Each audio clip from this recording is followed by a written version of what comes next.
Corona की तरह एक और संक्रमण आजकल भारत में फैला हुआ है और वह संक्रमण है हमारे हिंदू शास्त्र, हमारे वैदिक धर्म, हमारे देवी देवता, हमारे आराध्य, हमारे धर्मगुरु पर टिप्पणी करना, उस पर कटाक्ष करना।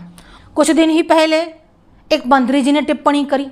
अभी 2 दिवस पूर्व सुप्रीम कोर्ट के जस्टिस ने एक टिप्पणी की और नाम है उनका भूषण रामकृष्ण गवई। अभी तुम्हारा नाम भूषण है पर तुम हो तो दूषण ही। कि ये जो गवई है ना, उसका अर्थ यह होता है गाय सदृशम गवई। गाय जैसे दिखती तो है पर गाय होती नहीं, उसको कहते हैं गवई। जो न्यायमूर्ति जैसा दिखता है या न्यायमूर्ति की कुर्सी पर बैठा हुआ है पर जो न्यायमूर्ति नहीं, वो है ये है गवई, यानी भूषण गवई।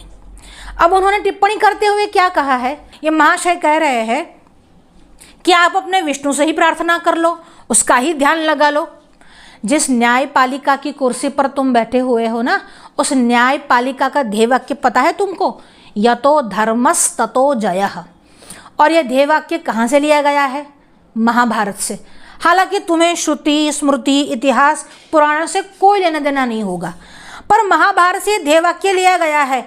ये उसी महाभारत में एक और वाक्य आया है, यस्य स्मरण मात्रेण जन्म संसार बंधनात् विमुच्यते नमस्तस्मै विष्णवे प्रभ विष्णवे। ये भगवान विष्णु कैसे है कि जिनका नाम मात्र लेने से हमारे जो जन्म और मृत्यु के बंधन का जो चक्र है, उससे हमारी मुक्ति, छुटकारा हो जाता है। तुम्हें छुटकारा नहीं चाहिएगा, तुम्हें मिलेगा भी नहीं। इसलिए तुम विष्णु का नाम लो, ये तो हो सकता है, पर जिस न्यायपालिका के वहाँ तुम बैठ रहे हो, कम से कम उस बात का तो ध्यान रख लेते। तुम्हारी न्यायपालिका में भगवत गीता की शपथ दिलाई जाती है और उस भगवत गीता को कहने वाले भगवान श्री कृष्ण हैं और वो और कोई नहीं, भगवान विष्णु के अवतार है।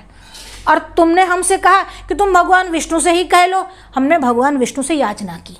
हमने जब याचिका दाखिल की और भगवान विष्णु ने कहा ये धूर्त है, ये मदान्ध है, उसको अपनी उसकी कुर्सी से नीचे उतार कर फेंक दो।